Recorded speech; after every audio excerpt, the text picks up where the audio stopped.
Hello everyone, నమస్తే. నేను మీ Padmavati Penugonda. Guntur to yes వ్లాగ్స్కి స్వాగతం.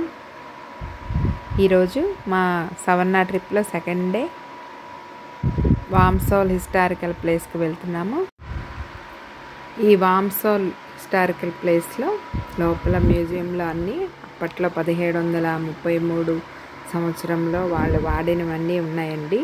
చూద్దాం రండి.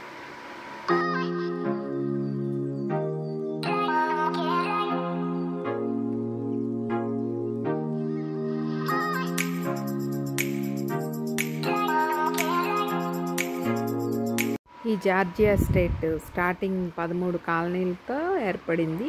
1733లో పద్మశాలీలు ఉపయోగించే చేనేత మగ్గము, నూలు వడికే యంత్రాలు కూడా ఉన్నాయి ఇక్కడ.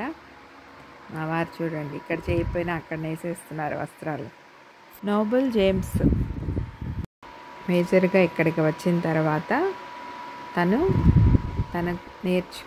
తనకున్న ఇంట్రెస్ట్తో అన్నీ తను సొంతగా ఇక్కడ అన్నీ చేశారు. ఎలా అంటే గోడలు కట్టడం, ఇళ్ళు నిర్మించడము, అవి సముద్రం పక్కన దొరికే షెల్స్తో సున్నం కలిపి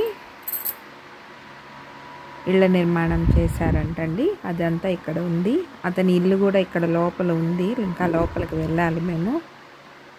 ఇదంతా వాళ్ళు ఎలా ఉన్నారు, ఏవే వస్త్రాలు ధరించారు, ఏ పనిముట్లు వాడారని ఇక్కడ ఈ మ్యూజియంలో ఉన్నాయి. ఆయన ఫోటో ఉంది కదా, చూడండి వాళ్ళు ఎట్లా వంట చేసుకున్నారు, మజ్జిగ కవ్వం తిప్పుకోవడానికి ఇవన్నీ ఇక్కడ చూపిస్తున్నారు.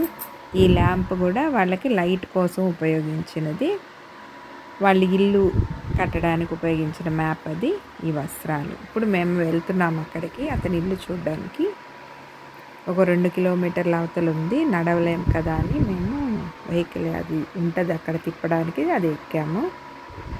అది లోపలికి వెళ్ళిన తర్వాత ఈ దారి మొత్తం ఓక్ చెట్లండి. అంటే అతని ఎంట్రన్స్ అలా ఉండాలని 1819లో ఆ వృక్షాలను అలా నాటారు. చూసారా ఎలా ఉందో, ఆర్చిలాగా. ఇది అతను ఉన్న హౌస్, ఆయన ఇల్లు వాటితోనే కట్టుకున్నాడు షెల్స్తో. ఇక్కడ అన్ని ఓక్ ట్రీస్ చూసారా ఎలా ఉన్నాయో, అది చూస్తే చాలా బ్యూటిఫుల్గా ఉంటుందండి. తప్పకుండా సవర్ణలో ఈ ప్లేస్ దర్శించండి అందరూ, చాలా బాగుంది. తర్వాత కొన్ని ఫొటోస్ దిగి మేము ఇంకా స్టార్ట్ అయ్యాము బీచ్కి వెళదామని. కానీ ఇంతలోనే క్లైమేట్ చూడండి సడన్గా ఎట్లా మారిపోయిందో, నల్లటి మబ్బులతో. ఇంకా అక్కడే ఆగి లంచ్ చేసాము త్వరగా. ఏం తిన్నామో కూడా తెలీదు, తెచ్చుకున్నాము, గబగబా తినేసాము. ఇంకా స్టార్ట్ అయ్యాము బీచ్కని. కానీ కుండపోత వర్షంలో ఇరుక్కుపోయాము. ఇదండి మా సవర్ణలో సెకండ్ డే. చాలా అప్సెట్ అయ్యి కారులోనే రూమ్కి వచ్చేసాము. ఇంకా బీచ్కి వెళ్ళలేదని పిల్లలందరూ పాపం చాలా అప్సెట్ అయ్యారు. కానీ దారి కూడా కనపడింది. కుండపోత వర్షంలో 2 అవర్స్ ఇరుక్కుపోయామండి. ఇది మా సెకండ్ డే జర్నీ. నా వీడియోస్ నచ్చితే లైక్ చేయండి, షేర్ చేయండి, సబ్స్క్రైబ్ చేయండి. Thank you. Watch my channel. Bye.